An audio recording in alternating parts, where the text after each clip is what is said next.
Tonight we continue our series of pre-election interviews by turning to the race for city councilor in District 7. The district includes most of Roxbury along with parts of Dorchester, the South End, and the Fenway.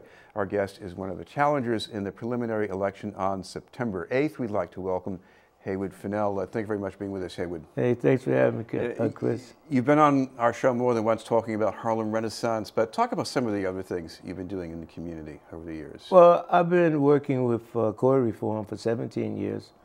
I've worked with the late Dr. Joseph D. Warren, the father of the mayor of Newton, Seti Warren, on the veterans' health disparities for minority veterans that came out with a finding. It was a scientific survey funded by the Boston Public Health Commission.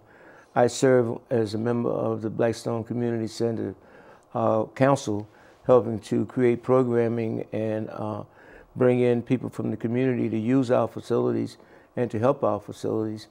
I'm also a member of New Faith Missionary Baptist Church, where I serve in an active role in my church working with kids. The Oscar Michaud Family Theater Program is one of my 18-year efforts in working with families and youth around development. And I've also written a trilogy of books that impact literacy, the CUDA series. Right. So you're a Renaissance man here, and very engaged. But what makes you different from a lot of other people like that is you want to be a city councilor. So why is that important to you? Well, you really got to understand that Boston is one of the premier medical centers in the world. Boston is also a very rich city, and Boston has a lot of resources. And District 7, I'm trying to become the city councilor from District 7. We are nowhere near that reflection. We are the poorest district, but yet we have more land that can be developed than any other district in the city. And I want to go to the city council and bring us together so that we can find out how we can kind of equal the playing field, if you will, in terms of development and resources. Now, some of our viewers who might also read the Bay State Banner would know that the incumbent wants to have a master planning process to bring a lot of people together to really sort of set out an agenda for Roxbury. Is that much different from what you're talking about? Well, first of all, I'm glad you said that this gives me an opportunity to talk about the need for industry and job creation. I'm saying that District 7 has a lot of land, and I'm talking about land management, an urban agricultural industry where we can feed ourselves, process the other food, and market it, do water treatment, solar energy. All these things are affiliated with this particular industry to create jobs and have a cash flow. The other thing that I'm looking at is our educational system.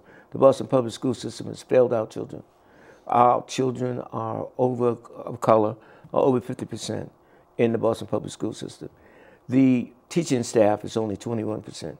We have to deal with the cultural competency so that we can spark creativity and a willingness to learn. Any ideas there about how to get more people of color to become teachers? Because people have been talking about this. They say they've been trying things, but as you point out, the numbers aren't going the right way. Well, I went to UMass Boston, and I don't see a lot of kids now or then going into the science courses. I think having the STEM in place now at an early age in our schools can begin to cultivate so that we can have a harvest of people that want to be school teachers.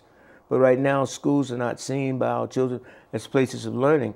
It's like go for what you know when you were in the Boston Public School system. By the way, what about Madison Park? I mean, this has been a struggling Voc Tech school, supposedly. They say it's turning the corner, but what do you think needs to be done? Well, I think Madison Park they need more parental involvement in school, period, in terms of the curriculum. And how would you do something about that? Well, one of the things that I would do, I would have what somebody else told me, suggested that some other places are doing, is to have the parents come in, like on a Parents' Day, along with the PTA meetings, and make some PTA meetings mandatory so that people will understand what is being taught to their children and what is the responsibility of the parent to the child in the learning process. Then I would look at the political appointments that we have, and we have an overabundance of political appointees in the Boston public school system, and I would begin to cut back on that and begin to put the people that are really qualified to be teachers, to be educators, to be the infrastructure for public education in place. This year, I know the homicide figure is down, but more shootings in the city this year, and there are more homicides in Roxbury's area B2. What should be done about that? Well, you know, one of the things that what we have to learn is that police can't stop crime. Police can only arrest the suspect. Until we begin to look at the social issues that keep people thinking that they have no opportunity to grow, we're going to have crime and we're going to have drugs. Right now, over on Mass Ave, Harrison Ave, Albany Street, there is a big drug active addiction right there. You could see it, you could make a movie out of it. Right by Boston Medical Center. I've spoken to the incumbent about it. I've written to some police officials about it, but they're methadone, pills, people from out of town. So when if you're an addict and you're looking for treatment, you can't find a bed. There are no free beds. And I spoke to the CEO, if you will, of the Boston Medical Center, along with some of his staff, about talking or having them advocate to the insurance companies to move the detox from 5 days to more days and to have longer treatment with free beds for addicts. No question they need more access to treatment. Lots of people are saying that, but is that really the root of what's happening with the violence, at least in B2? Well, that's all a part of the strategy, addiction. Once you're addicted, you don't care who you hurt. You know, we have a subculture of drugs. That is a known fact across the country. Yeah. So what we have to do is begin to deal with some education and prevention with our young people. You know, and also we have to understand that this is costing the taxpayers a lot of money because you got addiction, jail, all of that comes from tax revenue. As you know, lots of people, more people than before, are worried about the cost of housing in Roxbury and some of the surrounding neighborhoods. As a counselor, would you support some stronger protections for tenants? Certainly, we have to do that. You know, there are changes coming, no question about it. But we have to make the changes compatible with income. We have to make the changes compatible with future. You know, we're looking at oil, heat, and all of that. We have to have more solar energy facilities created. We have to begin to look at not always making X amount of condominiums. We have to look at the zoning, how we deal with zoning for housing.